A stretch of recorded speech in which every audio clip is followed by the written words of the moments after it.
আজকে আমাদের সামনে চোখের পানি ফেলতে ফেলতে নিজের ছেলের কবরের সন্ধান চায়। সেদিন চট্টগ্রামে গিয়েছি, 1 বছরের ছোট্ট ইয়ানা আমাকে জিজ্ঞাসা করে তার ভাই কোথায়। আরেক শহীদের মা আমাকে জিজ্ঞাসা করে তার ছেলেকে একটা বুলেট বুকে বিদ্ধ করলেই তো তার জীবন চলে যেত, কেন 9টা বুলেট খুনি হাসিনার হুকুমে তার বুকে মারা হয়েছে। আরেক মা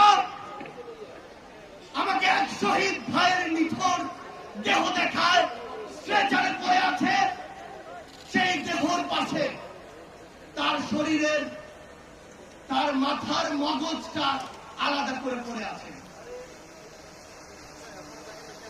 আরেক শহীদ বাবা আমাকে তার সন্তানের নিথর দেহ দেখায়, যেই দেহ খুনি হাসিনার হুকুমে খুন করে 2 পুলিশ সদস্য এপিসির উপর থেকে নিজে ছুঁড়ে মারছে।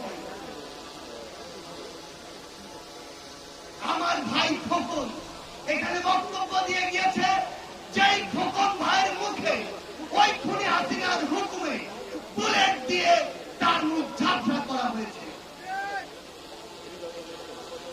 আমার টাঙ্গাইলের 18 বছর বয়সের ভাই হিমেল, যার মুখে ওই খুনি হাসিনার হুকুমে পুলিশের কিছু সদস্য 350 ছোড়া বুলেট মেরেছে। 2024 সালে ছাত্র জনতার অভ্যুত্থানে হাজারো এবং চিত্রের মধ্যে এগুলো হচ্ছে কয়েকটি চিত্র।